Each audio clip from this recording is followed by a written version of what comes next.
The Lamborghini Aventador is dead. Still, it's had a good innings, hasn't it? It's been around since 2011, so 11 years. It's nuts! The final swan song was the Ultime, 780 horsepower's worth of swan song, and what an amazing thing. That's the past. Let's look to the future. The new Aventador, which won't actually be called the Aventador, but it will be the Aventador's replacement. I'm going to tell you everything you need to know about that car in this video and show you what I think it's going to look like. Because I'm Matt Watson, and you're watching CarWow. Buy, sell, CarWow. How do I know that there's going to be a replacement for the Aventador? Well, of course they're going to have a flagship car, aren't they? But also because of this. It's a spy shot of a prototype being tested, and it's a Lamborghini prototype. And you might be thinking, well, how do you know it's not the replacement for the Huracan? Why is it the replacement for the Aventador? Well, look at the size of this thing. It's too long and too wide to be the replacement for the Huracan. And there's some other design cues as well. If you look at the front of the car, the way it's all sculptured around the headlights, and it's really, really camouflaged. But if you look at that, and then you compare it to the front of the Terzo Millennio concept, can you see that outline? It's close, isn't it? Also, if you look at the scoop in the roof and the big air vents by the doors, what's that like? It's like the Sian. Then you go around the back, you'll notice that the tail lights and the rear diffuser are like those on the Centenario. Yes, this is definitely the Aventador replacement. And I'm pretty sure that the actual road car, when it's unveiled, will look rather like this. Yeah, you thought the Aventador was badass when it was first unveiled. This is going to blow you away. But you've only seen one angle of it. There's more to come, and it's just as good from whichever way you look at it. Now let's talk about the engine.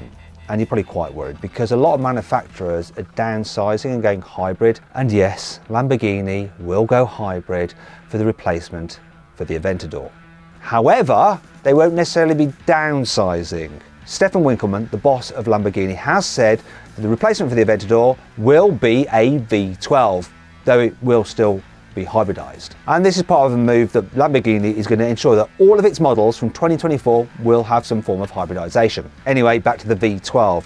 You see, Lamborghini has been fitting its flagship models with a V12 engine for almost 60 years. In fact, in 2024, Lamborghini will be celebrating 60 years of building production V12 engines. The first one went into the 350 GT, and since then, the Miura's had one, the Countach has had one, the Diablo's had one, the Murcielago has had one, and the Aventador has had one. And so too will its replacement.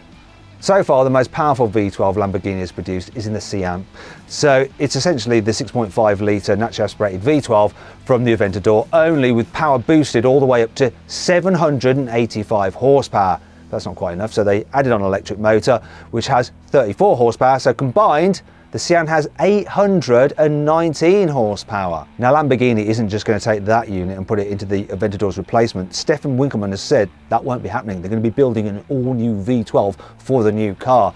And you can bet it's going to be more powerful than anything that's gone before. Not only will the engine be new, so will the hybrid system. You see, on the Sian, it didn't use a normal battery, it used supercapacitors. Now they're really good because one, they're lightweight, the whole system only weighed like 34 kilograms, and they can actually discharge their power really, really quickly for an instant performance boost. They can also charge up again really, really quickly. What they're not so good for though is sustained power boosting over a longer period of time. Batteries, which while being heavier, are much better for that. I'll tell you what batteries are also much better for.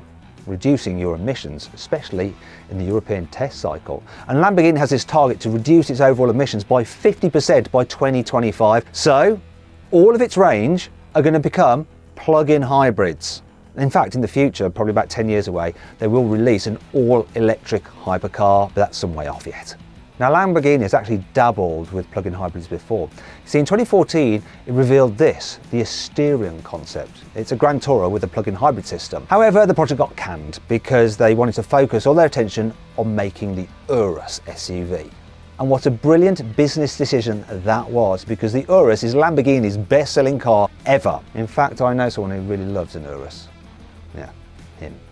All day, every day. Anyway, the Asterion used the 5.2 litre naturally aspirated V10 from the Huracan, only it was supplemented by one electric motor. And then it had a further 2 electric motors on the front axle. And combined, the electric motors could actually produce 300 horsepower between them.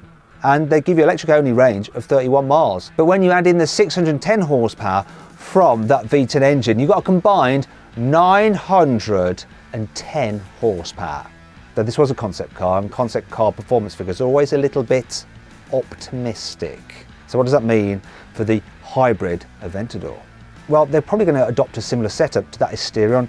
You see, that setup is similar to the Ferrari SF90. Now the SF90 uses a 4-litre twin-turbo V8 made to an electric motor, then 2 electric motors on the front axle. And combined, those electric motors produce 220 horsepower and the petrol engine 780 horsepower for a combined 1000 horsepower.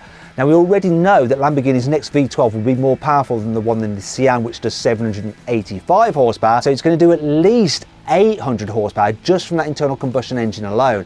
And you can bet that Lamborghini's 3 electric motors are going to put out more than the 220 of the Ferrari, so that you get a combined output of more than 1000 horsepower, so more than the Ferrari SF90. In fact, Lamborghini are clearly benchmarking that car when developing the replacement for the Aventador, because an SF90 has been seen testing outside Lamborghini's factory. Not only is Lamborghini keen to trump Ferrari in terms of the actual horsepower figures, it's going to want to actually beat it with stats out on the track. So the Ferrari SF90 can do 0-60 in 2.5 seconds, and I've timed one over the standing quarter mile at 10 seconds dead. So you can bet that the Aventador replacement will go a bit quicker.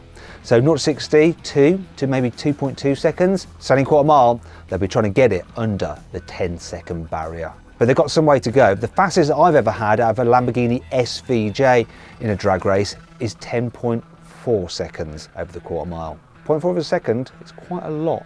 Now, one of the ways that Lamborghini might make up some of that time is through the gearbox. You see, in the current Aventador, you've got a 7-speed single clutch robotized manual. When you launch the car, it's so brutal, it just dumps the clutch and it often spins up its wheels, which loses you a few tenths of a second over a quarter mile.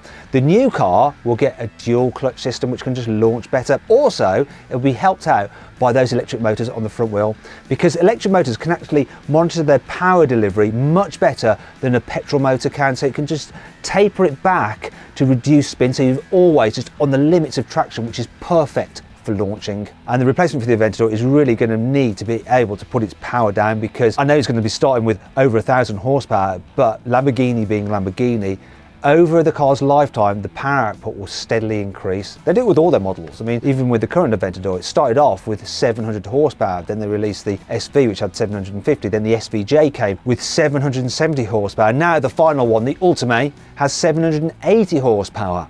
Now, how would you like to see me drag race all those cars? Yeah, if you want to, click on the pop-out banner up there for the link in the description below. It's an epic race.